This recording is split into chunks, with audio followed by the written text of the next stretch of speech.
Wait. Before we start, just want to make sure we're clear here. While this podcast talks about sobriety, mental health, and addiction, it is not meant to replace professional medical advice. Welcome to Sisters in Sobriety. I'm Kathleen. And I'm Sonia. And we're ex-sisters-in-law, brought together in marriage and bonded through our sobriety journey. Join us as we talk sobriety, addiction, and everything in between. You're in for quite a ride. And our Substack is buzzing with amazing content, from creative mocktail recipes to insightful courses and reflective exercises. There is something for everyone. Don't miss out. It's a great way to add some extra joy and depth to your journey. Check it out.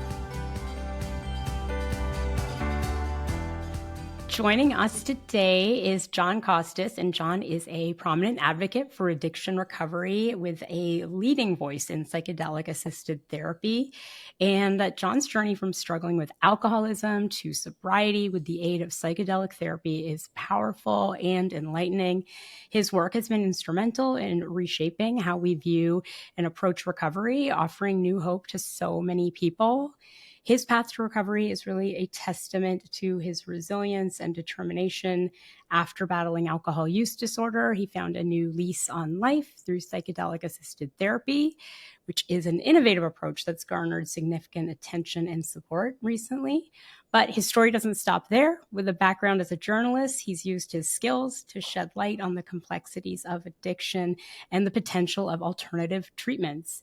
His passionate advocacy has inspired so many to seek help and explore new avenues in their recovery journeys.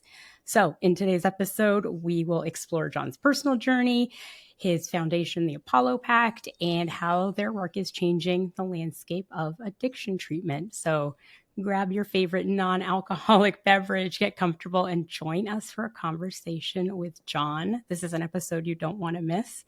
Hi, Jon. How are you doing today? Great. How are you, Sonia? Thanks for having me. I'm pretty good. I had bacterial laryngitis, and today is the first day I can talk. Oh, man. Well, I'm sorry to hear that. Happy that you're recovering. Are you drinking a lot of hot tea or? Drinking a lot of hot tea, Right. yeah. That works wonders. Yeah. So, Jon, can you start us off just by sharing a little bit about your early life and what led you to begin your recovery journey? Yeah, absolutely. So I grew up in New York City. I was talking to my wife last night. It almost went from believing in Santa to going to bars and drinking. Yeah. I mean, there really wasn't an in-between. It wasn't that drastic, but close. I had a great childhood. My parents, my older sister, were really positively involved in my life. Everything was great. So I don't know what led me to drink so much, other than the fact that I loved how alcohol made me feel. And I just loved that feeling. And I remembered thinking about all these adults out there as a kid and just thinking, why don't they drink all day around? Yeah. And why are they just drinking after work, or why are they just drinking on weekends? I would be doing this all the time if I could. And I would bring, alcohol into my classes, into a water bottle, and drink during those to kind of get through the day. And luckily for me, I had great doctors growing up. And I guess it was my pediatrician who said, why don't you go to an AA meeting and see if any of that resonates with you?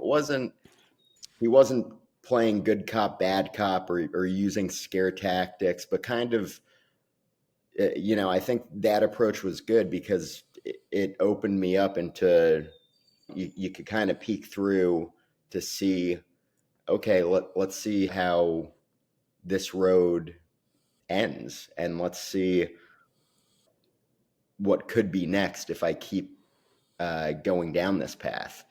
And so it was very eye-opening. At that point, thought about your stereotypical person who was addicted to drugs, and I didn't really see substance use disorders as something that affected everyone, and could affect and didn't discriminate. And they, that is, uh, like any disease or disorder, it really it affects everyone. It can affect everyone, and it's a scary thought. You don't know if you'll be susceptible to it or not. So once I realized, okay, there are people that are like me or like my parents or my, teachers. This is a serious illness. It wasn't just your average or stereotypical alcoholic that Yeah. that represented these groups in the AA meetings I went to. So when you went to the AA meetings, did you feel like, oh, that's not me, or that's not me yet? No, I rambled there a bit, but it really resonated. And Huh. pretty early on, so I was 16 when I went to my first AA meeting, and I went with my dad. And my dad, that was not an alcoholic. He wanted to go with me, and that was both of our first meetings. Um, and then one guy came up, and the person didn't know if my dad was, why we were there, or I was, but figured it was probably me. I don't think many people bring kids to, I know there are open meetings, but yeah. Anyway, and they said there are some meetings for younger kids or younger people under 21, or, teenagers. So I looked at some of those, but I liked the older ones. I thought I could learn more from their mistakes that I wouldn't have to repeat. So I think I learned more from the older ones. They just tended, for me, a little more suitable advice and guidance. But I realized at a very early age that I did not have a normal relationship with alcohol, and I probably wouldn't be able to live a life I wanted if I continued to drink. So it would be either have a life I wanted, or strive Mhm. towards, or keep drinking. And I'm not going to have any of that. And so that's, you're 16, you go to your first AA meeting, and then you keep drinking. Keep drinking, and I would go on and off. So I remember going into this psilocybin um, assisted therapy clinical trial, and we had to uh, the doctor for their data, because I think for the most part the study participants in the clinical trial I was in um, we were treatment resistant, most of us. So we had tried everything, and right, nothing worked. And we had to quantify how many meetings we went to. It was in the hundreds, because I did the 90 and 90 Yeah. a couple of times. So that right off the bat, and that was completing it. But I definitely, started the 90 and 90 a lot more than that, just not completing it. And so yeah. And I was 25 when I entered the clinical trial. So that was almost a decade of AA meetings, rehab, meetings with doctors, psychiatrists, substance use, addiction specialists. I mean, you name it. And you live in New York. You were in New York for a bit, so there's no shortage of doctors and specialists here for that. And I kept failing at it. I kept, it would, and I really, this was all, I wanted to go to all of this. I checked myself into rehab at 20 or 21. And I mean, all of this stuff, went I was eager to go, and I went willingly.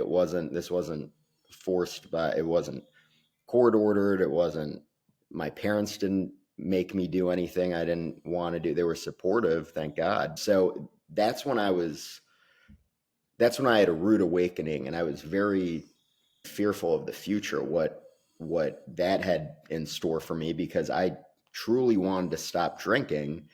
I had access to the best resources here, the best doctors and protocols, and nothing worked for me. So I mean, that was a scary time. And were you thinking of, during that time you're trying all these things, are you really thinking like, I have a disease?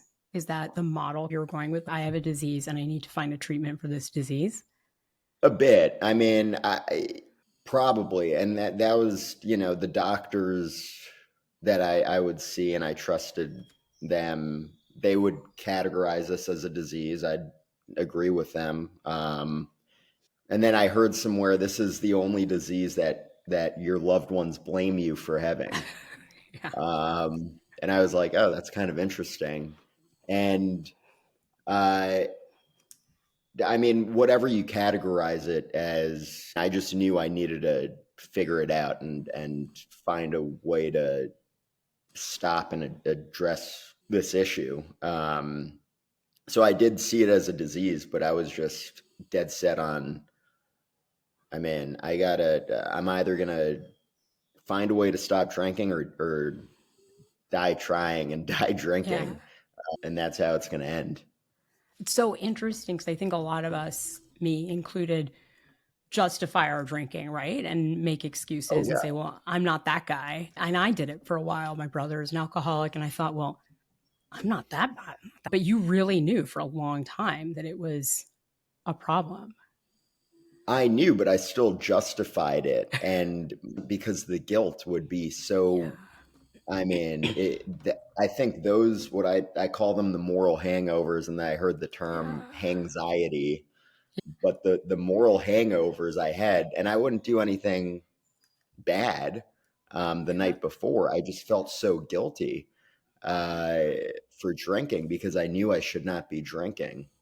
But I justified it because I was young, I was single, I had a job, I was doing well at work, I was, I mean, I wasn't, no criminal activities.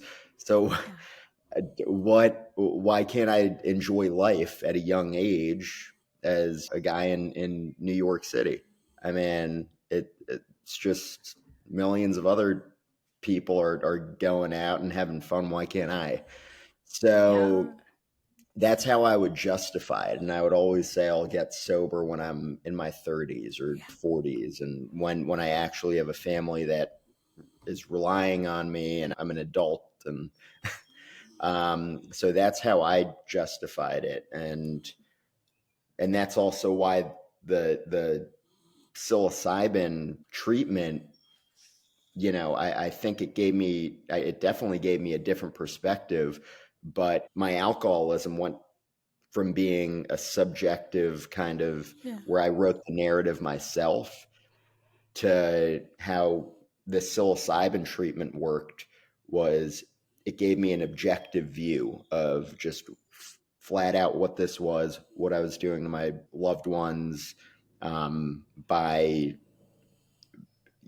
having them live through all of this with sober eyes and watch this almost like a car crash in slow motion, and they can't do anything. So once I realized that, because I thought the only person I was hurting was myself. Mm-hmm. And I thought everyone else was selfish because they wanted to, encroach in my own life and tell me how to live and what to do and all of this. Even though I did want to stop drinking, I wanted to do it on my own terms. And when I couldn't, it was frustrating. I was angry. And I didn't want people telling me how to live my life because I was working on it, and it was frustrating because you're doing something and you're failing. And at least that's how I looked at it incorrectly, I think. I mean, so I don't want anyone getting discouraged and thinking that you're failing by trying and trying and trying, going towards something. Because I do think a lot of those failed attempts helped me get to where I am. So it was just a frustrating time, but this was the first time being in this clinical trial. It, it really helped me see an objective view of my surroundings and what this is doing to my family, what this is doing to myself and my life, and um, how I could be getting so much more out of life if I just gave up this one thing. Are you looking to reset your relationship with alcohol? Look no further than our self-paced 7-day reset program. In just 1 week, you'll gain the tools and support you need to kickstart your journey to a healthier, more balanced lifestyle. Our program includes daily audio, helpful exercises, and guided reflections. And best of all, it's on your time. Head over to sistersinsobriety.substack.com and let's take that first step together towards a better you. Were you hesitant at all to enter the study for the psilocybin, and what convinced you to go ahead and do it? Yeah, I mean, definitely scared because I'd never experimented with psychedelics just out of pure fear. And I still have a fear of psychedelics. So I've only done psychedelics in this clinical trial. So I don't have any experience outside of it. I've never done mushrooms either because in the clinical trial they used synthetic psilocybin that it it's a lot more precise for these clinical trials. So I was always afraid of psilocybin, but at that point I was right 24, 25. I had already tried everything I I heard of, I had access to. I mean, nothing worked, and multiple times, and nothing worked for me. So this they were getting ready to do this trial. So I was the first person to do this, to do psilocybin-assisted therapy for alcoholism, alcohol use disorder. So I didn't hear from any other study participants of what they went through and how this was like. So the only resources I really had were the researchers, which were great. And I think that was good enough for me. And they had told me that a lot of this research had started back in the, I think, 30s, 40s, 50s, even 60s with LSD to treat alcoholism. And, and I think that even RFK Jr.'s Bobby Kennedy's wife, I think it's Ethel. I think she, before these became scheduled compounds, she might have been treated with this for alcoholism. I could be wrong, but it like a lot like Cary Grant went to see he had a therapist in Beverly Hills that would administer LSD, and Bill Wilson from AA, one of the co-founders, uh, wanted to incorporate this into the steps. And so there was a lot of promising research that was going on, which then led to the government to study this as well. And then you get the Charles Manson murders and all of that, and the cult, and that they were using LSD there. So a lot of mixed baggage there. Yeah. Definitely promising research, but then what's the other side of this? So these are powerful compounds. Let's see what this is. And they were making no distinction between a micro dose and a macro dose at that point. At that point, and even at this point, I think most of the trials, if not all of the published clinical trials, have been macro doses. So what they gave me in the clinical trial, I think was about double a recreational dose. And sometimes they give more than that. I think they gave me 20 milligrams, 25 milligrams of synthetic psilocybin. And that's a lot. I don't know what that is, and because I think with the recreational with mushrooms, it's in grams, and it's totally different. So please don't do 25 milligrams of actual mushrooms, because I think that's a lot more for anyone listening. And obviously don't do this outside of a clinical trial or a clinical setting, because they're powerful compounds. And they are, I think, starting to do, because somehow microdosing is getting a lot of attention and hype. So I think there are some clinical trials that they're recruiting for or starting to do, and you could always go to clinicaltrials.gov to see what's out there, and that's for every clinical trial, not just psychedelics. And so if people are thinking about it, what can they expect? What was the preparation like for your first session? What was the setup? Yeah, so I had two doctors there, an MD psychiatrist and then a PhD psychologist, which later got, I think it was a licensed social worker also that filled in for the psychologist, but always the MD psychiatrist was there. So it was 3 psilocybin sessions over the course of maybe a year. And so you go in, there's a screening. They want to make sure that there's no family history of psychosis or schizophrenia, or I think even bipolar disorder, even though I think at Johns Hopkins they're studying this for bipolar now. That's something that disqualified patients from entering a clinical trial. Now they're seeing if this actually works for those same patients. So it's an intensive screening process. They want to make sure that you're mentally and physically fit to go through this.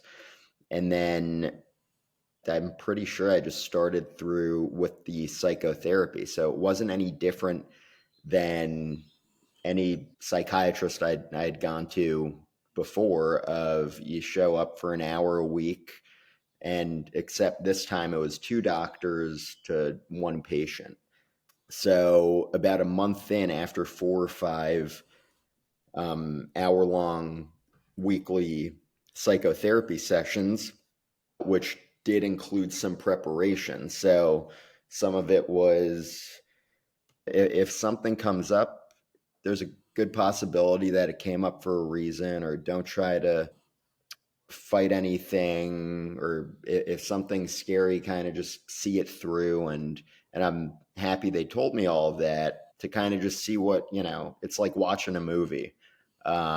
Just let it play out for you. And so you go in, the first psilocybin session, I think they drug tested me to make sure that there was nothing in my system. They asked me not to drink. I think it was 11 days prior to it. So I looked at that date and I circled it, and then I counted backwards 11 days, which coincidentally landed on my sister's birthday. And so I blew off her birthday and drank by myself, because I thought this could be the last time I drink if this actually works. So I might as well really leave everything on the field, as they say. And so I did that, and then I went to the clinical trial 11 days later. And the intention, they wanted me to set an intention for what I wanted to get out of this session. And for me, I knew I was there because of my drinking, obviously, but for some reason, I thought it was something deeper down that was driving me to drink, but I just didn't know what it was, because I had a great childhood. Nothing really bad ever happened to me. I didn't have PTSD. I didn't have, I wasn't depressed or anything. I didn't know what was driving me to drink. And so I said, and I was miserable when I was drinking. I was miserable when I wasn't drinking, and I was just thinking about drinking. And So I just said, I need to find an inner peace and calm down. And I feel like if I'm just internally calm, I'm not going to need a drink. Yeah. And so I did that, and I took the pill, and about 30, 40 minutes later, I put an eye mask on and headphones with like classical music, and you lie down on the couch and the doctors are there monitoring you. And the drug started to kick in. I started to see kaleidoscopic images, and it was a double blind, so there was a placebo Yeah. group too, and I was just praying that I got the real thing. Obviously, once I realized I got the real thing, I was so happy that I got it. I'm like, okay, now I can actually see if this could work then.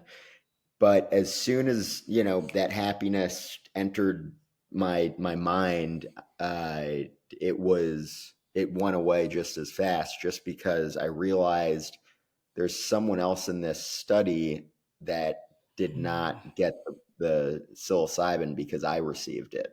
So I felt like I was taking that from another study participant. And at that point, I said, if this thing works for me, I'm going to do everything I can to try to make this accessible. And because I knew going into it, I knew about this being, and I learned from the doctors, obviously. But at the time of the first dosing session, I realized, okay, this is this was 10 years ago, and this was a phase 2, and it's still not FDA Yeah. approved. So I knew how much work ahead there would be, and maybe I could be helpful in getting that across the finish line, or helping with that somehow. So, and to put it into perspective, that was October 2015, and I've not had a drink. I've not craved a drink. And I haven't gone to any meetings, or, I mean, I don't, Huh. like it almost worked like an antibiotic for me, Yeah. that I went in with a disease, did this therapy, and then left, and I haven't lived with this therapy since, or lived with this disease since. And I haven't done any therapy to upkeep it, or I just see a doctor once a year for an annual checkup. um, so that's how well this worked for me. And um, and this was almost 10 years ago. So, during that first session, I saw a liquor bottle in the middle of the desert, and then all of a sudden it disintegrated into the sand. And I thought that was, you know, obvious symbolism of my disease and my alcoholism leaving me. And I think the second session, I had a death experience, but weirdly enough, it was the most peaceful part of any of the, Wow. experiences I had during any of the 3 sessions. So after, right after I felt that death experience and how it wasn't so bad and it was actually kind of peaceful, there was a clinical trial at NYU right before mine, and it was with uh, anxiety and terminal cancer patients. And I just remember thinking, oh my God, I hope all those patients got Yeah. to experience this, because it was very peaceful. And, facing death in that way, it's not as scary. Now, I don't go out and play in traffic, and I'm not, cliff diving and all of that. I'm still afraid. I have a healthy fear of death, but this existential thought of just, oh man, death, what happens to all that stuff, it's not as scary. Maybe the philosophical questions aren't as scary. Yeah. I want to talk a little bit more about, you mentioned about the FDA approval and access, and Mhm. how do, just before we get into it, so I know people are probably thinking they've seen like Mind Bloom and Field Trip Health. And how is what you're talking about different than those services? So those services are ketamine, so it's Yeah. a different drug. The clinical trial I was in, it was psilocybin. It's one of the compounds in hallucinogenic psychoactive mushrooms, aka magic mushrooms. So they're different. I think ketamine's an anesthetic, and and psilocybin is a psychedelic or a classical psychedelic or hallucinogen. And at high doses, the doctor that treated me in the clinical trial, he had this great explanation of it. So some of these drugs are obviously have potential for abuse. Psilocybin, LSD, the classical psychedelics have a much lower potential for abuse. So after leaving this clinical trial, I had no interest, and I still don't have any interest in doing psychedelics. I'm not out on the street looking for them. And that's because, at high doses, it's not all fun and games. Sure, there are some enjoyable parts of it, but a lot of it's pretty tough. And even if it's some of it that's tough, it's not worth it having 90% bliss and then 10%, haunted house stuff going on. I'm thankful I got to experience it, and it saved my life, but I have no interest in doing it again because it's not needed. So he explained it in a way that a lot of people that, the drugs of choice that people are addicted to and use are compounds and drugs that help us escape reality. So whether it's drinking or opiates or whatever it is, it helps us temporarily escape reality and what our world is right now. Whereas a lot of these psychedelics at high doses, like psilocybin, a lot of the time they bring our realities to the surface, and our thoughts and what's in our conscious and subconscious and what's bothering us or what's on our minds, they bring that up to the surface and make us address what's going on. And that's why I think it's, at least for me, it was so therapeutically beneficial and earlier when we were talking about, subjective and kind of justifying our drinking, this helped me see my drinking just exactly for what it was doing to my loved ones, what it was doing to me. And I just felt awful about it. And I didn't want to put anyone through that. And so that's the difference. And really, there's no legal, way right now. The only legal way to get this treatment is similar to what I did in one of these clinical trials. And that's why clinicaltrials.gov is a great resource, or you could go to our website or email us at hello@apollopact.org, and we'll help you find a clinical trial if there are any around. But that's really the only way. There are some states that are legalizing this for like an adult wellness model, but I don't think they're doctors that are administering that. And they're powerful compounds. So I don't want to scare anyone, but I think there should be screenings for the patient, and you should have properly trained medical doctors or licensed medical professionals administering this and all of that. So hopefully psilocybin could get approved in the next, couple of years. There are a few companies that are, and organizations that are going through the process right now that are, I think, at or near phase 3, and that's the last phase for a lot of these trials. Are you looking to reset your relationship with alcohol? Look no further than our self-paced 7-day reset program.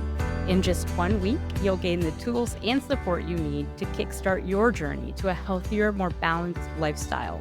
Our program includes daily audio, helpful exercises, and guided reflections. And best of all, it's on your time. Head over to sistersinsobriety.substack.com and let's take that first step together towards a better you. So hopefully in the next, 2 years, this could be FDA approved. And also that the whole thing of going through the FDA and then go kind of following the other side of it, following the state initiatives and the marijuana ballot initiatives. FDA it'll take longer, but you'll have doctors that are able to prescribe it, and hopefully insurance covers this. And that's how you really make this accessible and affordable. So FDA is hopefully in the next, I don't know, maybe 2-3 years. So we'll see. And Jon, what's the mission of your foundation, the Apollo Pact? So given that hopefully the FDA is going to approve this in a couple of years for treatment, what are you guys doing? So and this went all the way back to when I was still in the clinical trial, and shortly after I asked the doctors, okay, what do you guys need help with? How can I help? And funding was an issue. There's at the time really no federal funding for Schedule 1 research.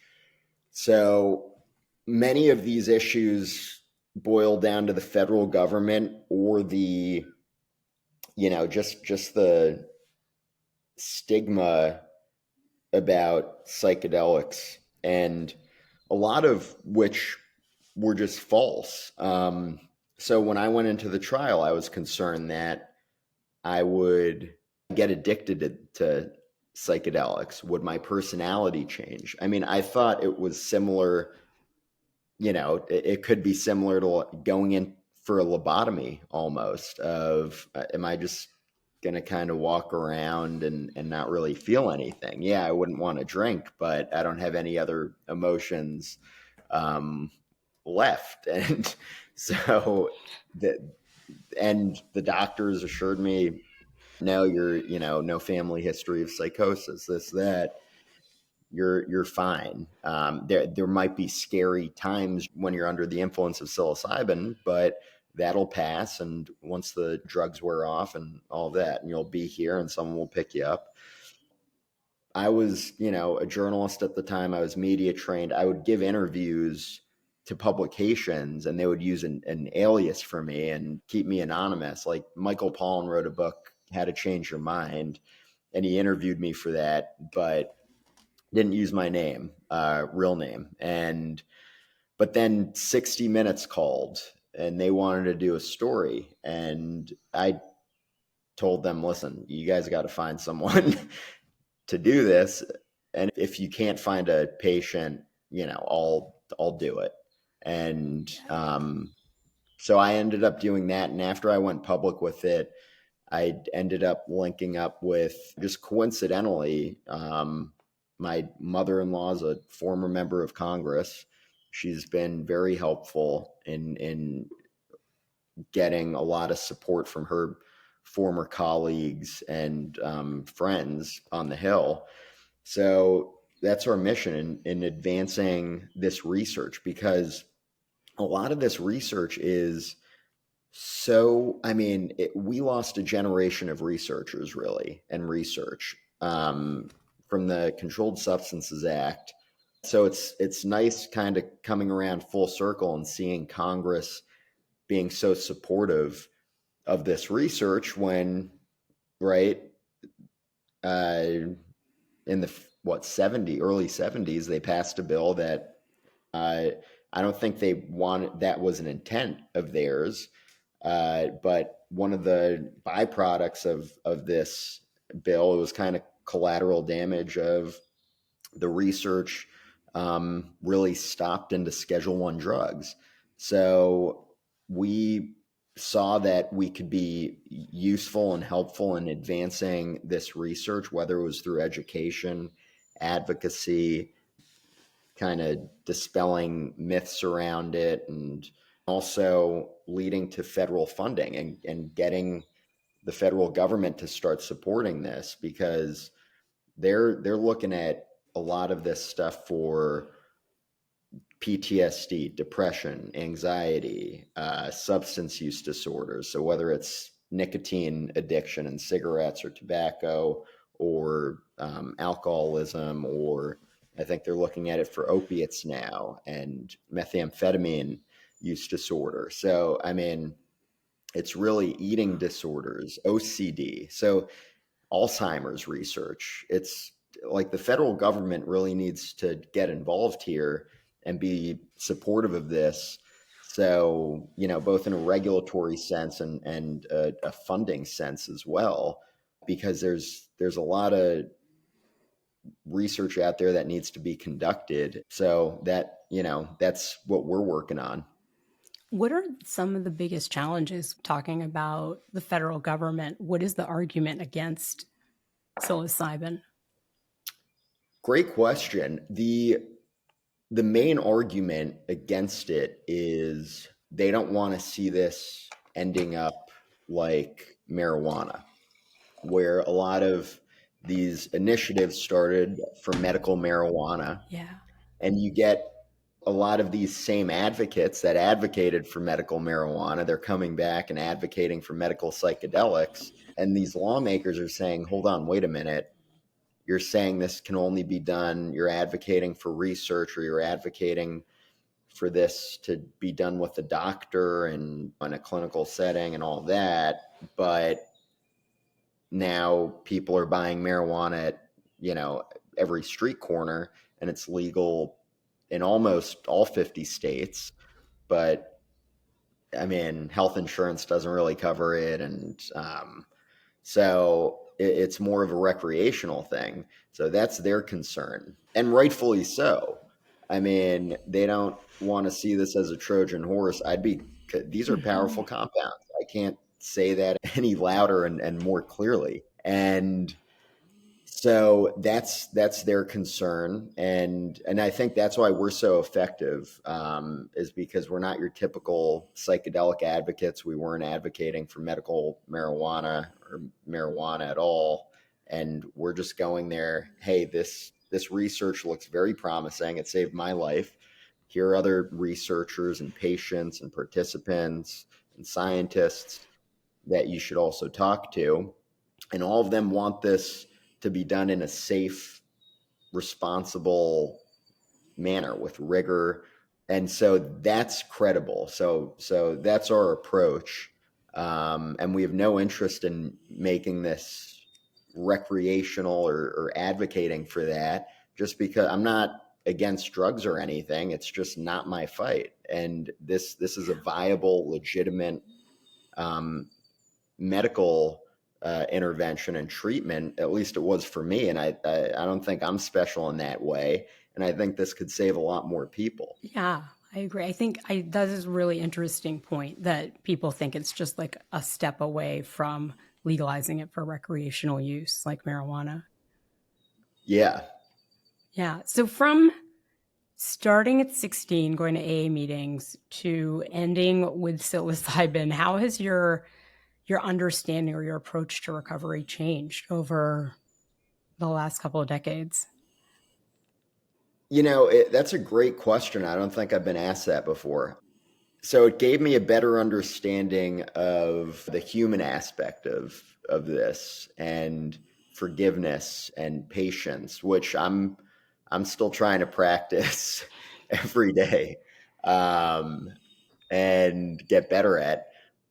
But I said earlier, it really doesn't discriminate. Anyone can get this, and everyone is affected, whether it's you personally or a loved one or a colleague. So from the psilocybin to now, and from 16 to the psilocybin, and I mean, really, we need to do better as a country, as a world, of finding new approaches and new methods that will work for the vast majority of patients and not the other way around, of leaving the vast majority of patients being quote unquote treatment resistant and, almost patient blaming at that point. And something is wrong with the patient rather than something is wrong with our approach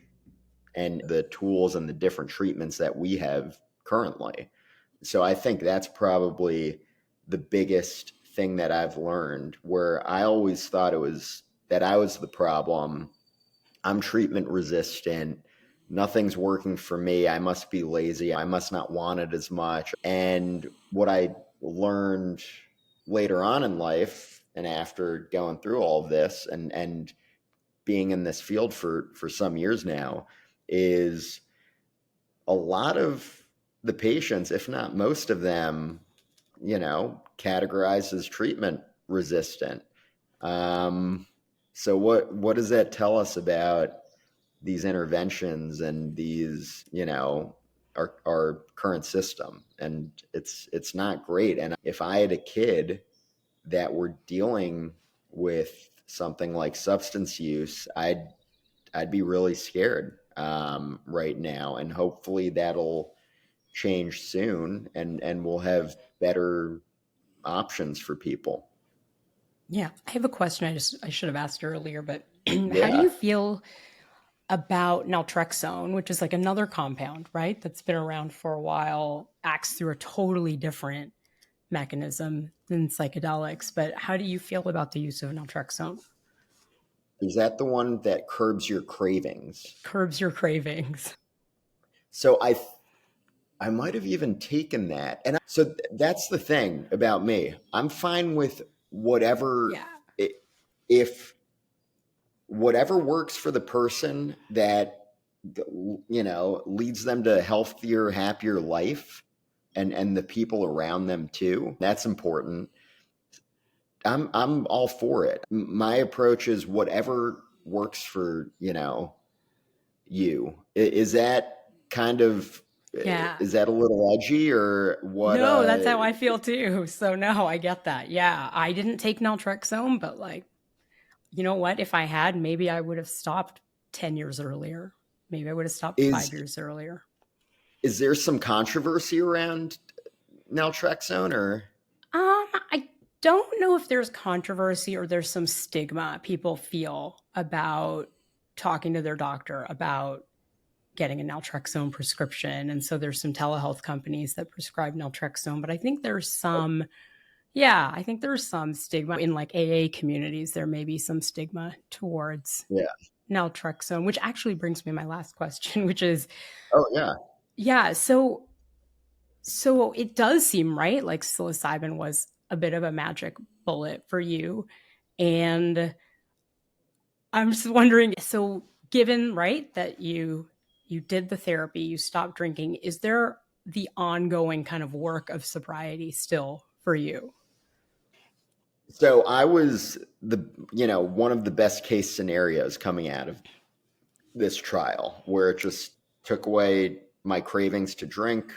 I mean, I'm at a bar maybe a couple of nights a week meeting friends or whatever it is, a work event, and I'll get a, alcoholic drink handed to me accidentally if I order something else, or right. I mean, I ordered a glass of water and the guy gave me sparkling wine the other week, and I took a sip and I'm like, but the old me, that would have justified, oh, well, I just took a sip. I'm, off the wagon. Yeah. So it took away my cravings to drink. It was a magic, bullet for me. I mean, this surpassed my greatest expectations. I thought this treatment would help me manage my cravings going forward. This just eliminated them altogether, which was fascinating. So that being said, there still, there are other folks that were in the clinical trial I was with, and I talked to them, and they cut down their drinking. So they could drink, I mean, one person would have a drink at Thanksgiving with extended family, and that's it, like once a year. So I think that's kind of, I mean, you're playing at fire at that point. So I mean, there really needs to be more research, because I think this is going to be the future of mental health care. But going back to the patience and the forgiveness aspect of it, I really need to work on that, because when I deal with friends or that are going through this, and I'm trying to find them a clinical trial, and then they'll relapse, and I need to stop myself from being fed up with them and have a loving approach. And it's tough. And I was on the other end of that, but this treatment worked so well for me that I forget about that, and I need to try really hard to remember those days and the struggle that I had with alcohol. So this really surpassed my greatest expectations and that's the best way I could describe it, taking an antibiotic, and that's how it was for me. So given that, do you still see yourself, do you identify as an alcoholic or someone in recovery? I mean, it's not, so that's a great question. I guess, if they'll take me, I'm not, I haven't paid dues in a while, but, and renewed membership, but it's, when I was going through AA and all of that, or any other treatments before the psilocybin, it was more of an identity to me. I was looking for sponsors and stuff when I was in the program and in the rooms, of people that I strive to be like, and people that I admired, and what lives are they living right now that I'd like to have. And it was more, I was always seeking out folks like that I could surround myself with and be friends with. But now I don't really identify with it. I guess I'm an alcoholic still, technically, but I just don't think about it. And it's like every October, when I had my, last drink, that's when I kind of remember, like, oh, it's going to be another year. That's really the only time instead, versus in the past when I was literally counting days. And so it's a totally different thing. Now I'm just counting years of, oh, it's another, like, that's great. It's another year. Yeah, I get it. Before I quit, I think around when I quit, my brother had been sober about 7 years, and we went on vacation, and they brought a bottle of wine to the room, and I was like, my brother's an alcoholic. You can't. And he was like, I'm not alcoholic. I haven't had a drink in 7 years. And I was like, oh yeah. Oh, and he was a big AA guy for a while. And so I was surprised that he said, stop telling everyone I'm an alcoholic. I'm not an alcoholic. Yeah, right. So it was fair enough. But Jon, can you tell us how we can help you in the Apollo Pact and help psilocybin get approved and be a treatment that people can actually access easily? Yeah, thank you. You could go to our website, Apollo Pact, APOLLOPACT.org, and you could reach out to us there if you want to get involved. Obviously, we're a small nonprofit, so tax-deductible donations do help. Or you could call your representative, your congressional U.S. representative, and ask them to join the Congressional Psychedelics Advancing Therapies Caucus, or the Congressional PATH caucus. And that's really it. Or, if you are interested in this or a loved one is, you could reach out to us. We could help you find a clinical trial if there are any over there. And, stay strong. This is awesome. Thank you so much, Jon. I think our listeners are going to love this conversation, and I really appreciate you coming on. Thank you. Yeah. Talk soon. Take care. Okay. All right. Bye. Bye. This was Sisters in Sobriety. Thank you for listening and being with us today. If you want to learn more about sobriety and meet your community, find us at sistersinsobriety.substack.com. Are you a sister in sobriety? Then reach out on social media. We'd love to hear from you. If you're feeling generous, leave us 5 stars and a review and follow us wherever you listen. You'll never miss an episode. Until next time.